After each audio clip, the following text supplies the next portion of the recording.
আসসালামু আলাইকুম। কাজীবাড়ি হেরিটেজ স্টেটে আপনাদের স্বাগত। আমরা এই মুহূর্তে দাঁড়িয়ে আছি কাজীবাড়ি স্টেটের বহির্মহলের চৌকোনার চত্বরে।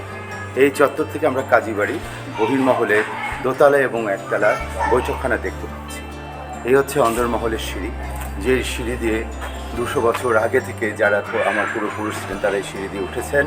এবং এই পাশের যে বৈঠকখানা আছে, যে নিচে একটি বৈঠকখানা আমরা দেখতে পাচ্ছি, উপরে আরেকটি বৈঠকখানা দেখতে পাচ্ছি, আর এই পাশে আমরা দেখতে পাচ্ছি কাজীবাড়ি হেরিটেজ স্টেটের বহু পুরাতন একটি মসজিদ। এটি আমার বংশের সবচেয়ে পুরনো মসজিদ। বংশের শুরুয়াত এই মসজিদ দিয়ে হয়েছিল। আমরা কাজীবাড়ির এই বৈঠকখানার যাওয়ার যে সিঁড়িটি, মেইন সিঁড়িটি পার হয়ে এসে আমরা মেইন চত্বরে আসলাম। এই চত্বরটি তে দুটো অংশ রয়েছে, একটি হচ্ছে মসজিদের সামনের চত্বর এবং বৈঠকখানায় প্রবেশের, একতলার বৈঠকখানায় প্রবেশের ছোট সিঁড়ি এবং দরজা। এবং এটা দিয়ে আমরা যখন সম্মুখে যাই আমরা দেখতে পাই যে উপরে দরজার উপরে প্রবেশপথের উপরে কিছু কড়া লাগানো আছে। এই কড়াগুলো হচ্ছে তৎকালীন সময় যে পাংখা বা মাদুর দিয়ে ফ্যান টানার যে প্রচলন ছিল সেই জন্য এগুলো লাগানো হয়েছে। ভিতরে অসংখ্য সিলিংয়ের মধ্যে এগুলো লাগানো আছে, যা দিয়ে বৈঠকখানায় আসা মেহমানদেরকে বাতাস, গরমের দিনে বাতাসের ব্যবস্থা করা হতো। আর পাংখা আলার যারা ছিলেন তারা এই সামনের চারকোনা জায়গাটিতে বসতেন। আর সামনে আরও কিছু ঘর আছে। এখানে বাগান ছিল বিস্তীর্ণ অনেক দূর পর্যন্ত, কিন্তু পরবর্তী 1910-এর পরে এখানে কাজী আব্দুর রউফ সাহেব এই বাগানগুলো বন্ধ করে দেন এবং এখানে 10টি দালান তুলে ফেলেন। আর উপরে রয়েছে আমাদের দ্বিতীয় বৈঠকখানা, যেটিতে সাধারণত রইস খানদানের যারা আসতেন তারা এই বৈঠকখানায় বসতেন। এই হচ্ছে বৈঠকখানায় ওঠার সিঁড়ি এবং উপরে হচ্ছে গিয়ে সে বৈঠকখানা।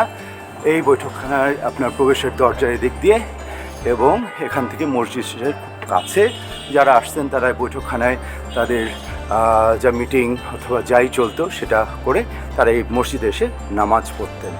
এই চত্বরের বৈঠকখানা থেকে বের হওয়ার পরে এই চত্বরের পরে যে বাসাগুলো দেখছি এগুলো 1910 সালের পরে তৈরি করা হয়েছিল। এখান থেকে বিস্তীর্ণভাবে সামনে আমাদের ফটক পর্যন্ত লাঠিয়ালদের ঘর এবং মাঝখান থেকে বাগানে প্রবেশের দরজা ছিল।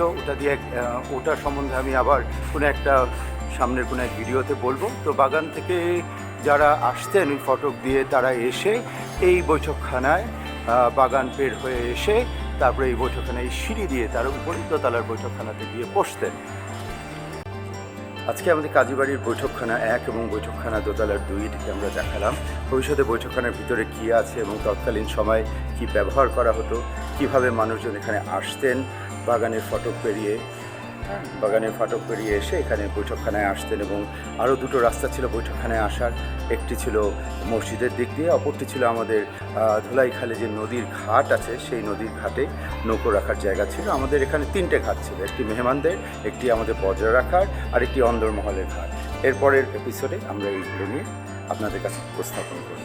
আপনাদের সকলকে আমার সাথে থাকার জন্য ধন্যবাদ। ইনশাল্লাহ আবার দেখা হবে সংক্ষিপ্ত ইতিহাস নিয়ে। আমি আবার আপনাদের কাছে ফেরত আসবো।